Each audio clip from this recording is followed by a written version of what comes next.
that is a hot button for many of us is this idea of superficial leadership. We have leaders who lead from the heart, they're very genuine, and they have ethics and values, and they're not greedy, and so on. And then you have leaders who are the exact opposite or somewhere in between. So, my question for you, Marion, is what do employees expect today from their leaders? And Raj? Mm-hmm. That's a great question. Thank you, Betska. I think, the topic of leadership is just one that personally, I think we can talk enough about because it is so important, and it's shifting. It's constantly shifting because across different industries, especially part of my experiences where I was in more sales driven or engineering type of industries, I've noticed that oftentimes professionals that had a strong functional skill set, whether that be in engineering or it might be in sales, and they made their way through the ranks, they ended up in leadership roles where they had direct reports, C-level executives even, and they had direct reports. And they were never really taught how to effectively lead. And when I say effectively lead, I'm talking not about, what do I tell you what you should be doing, but more on the responsibility you have as a leader when you have people as part of your team. And that really goes down from how do I communicate expectations? What kind of values do I have in my leadership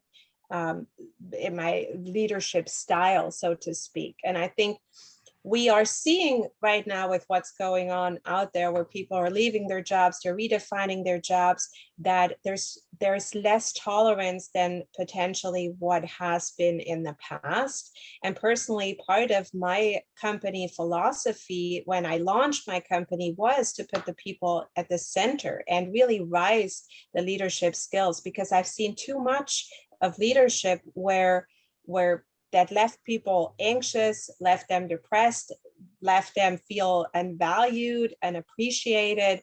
And I think that is something from a leadership perspective that we have to tackle, that we have to get leaders into these roles and educated and skilled to interact with the human in their employees and in their team members versus, the task at hand, so to speak.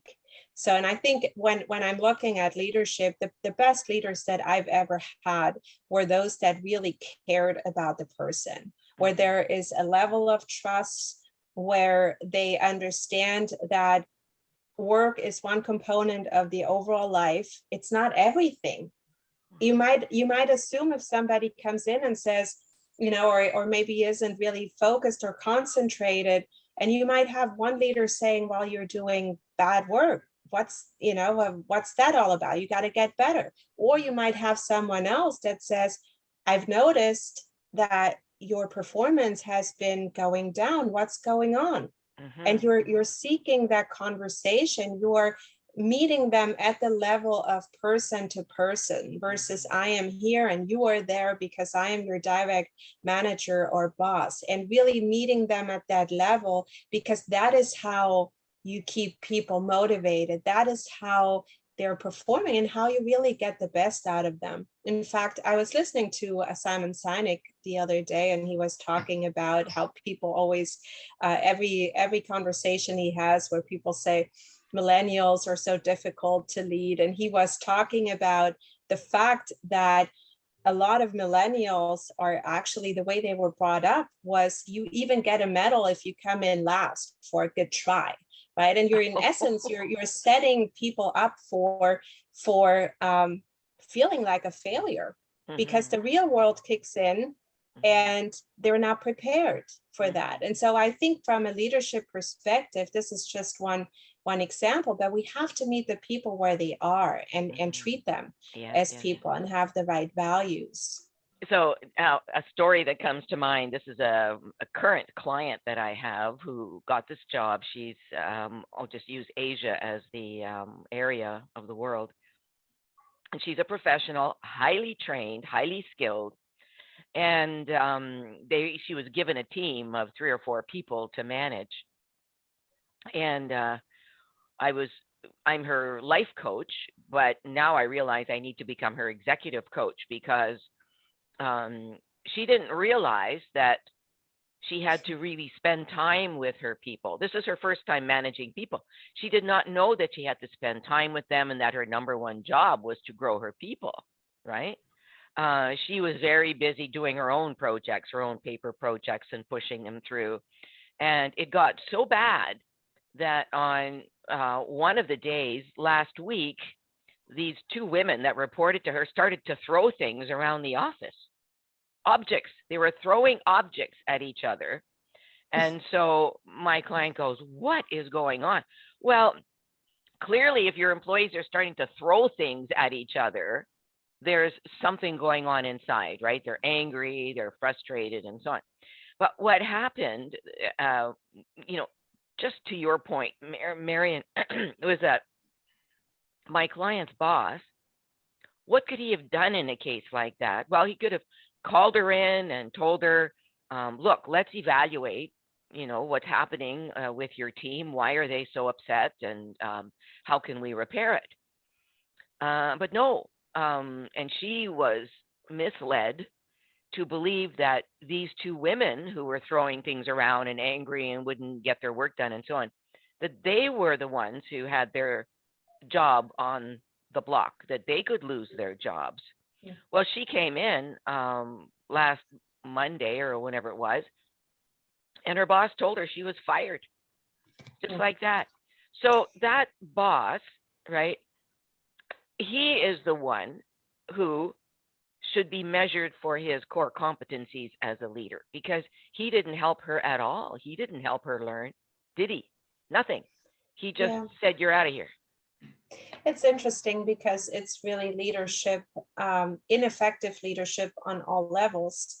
Because, for one, and I'm not trying to make excuses, but I've seen quite a lot of leaders that are more focused on the projects because that is what they did all along before, right? And that's my example I had mentioned within engineering, when particularly like you're a fantastic engineer, you go through the ranks, and the ones I've worked with have been very much like technical, analytical, detail oriented, not necessarily the most people skilled at times, or they don't enjoy that extroverted part of that role. And so I think when you're getting promoted and your results are being measured by your projects or what comes out at the end, and basically result driven, then it's very easy to say, oh, let me focus on this, right? Versus like, how am I being measured whether or not I am a good leader, quote unquote, right? And so to your point, Betska, I think from one perspective, for her to realize there's much more into leadership than what is tangible and measurable in terms of results. And then the next level up should have that conversation to say, well, here is what leadership really entails. And these are the expectations, or how can I support you, perhaps in this case that she's never led any people.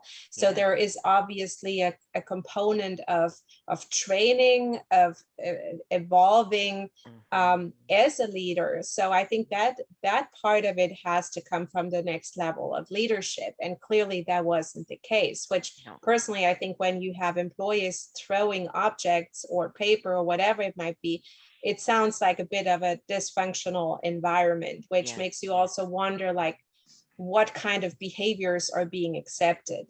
Because I found that really your company or your leadership, it becomes very clear when you see how employees act and what is being tolerated. And that's kind of the measure, which doesn't seem like it's at the highest possible. So in this particular case, it would have been if the supervisor had had any leadership training, he would he would know that maybe he should give her a performance review, and mark off. And see, the problem even with competency with performance reviews is it's more they're measured more on their skills than they are on their people skills, more on their technical skills, and that's a major problem. So anyway, I just to summarize, I think how wonderful or how necessary it is for leaders to have training in both their technical ability and in their ability to grow their people. End of story. Thank you. Can anybody out there hear me? Hear me?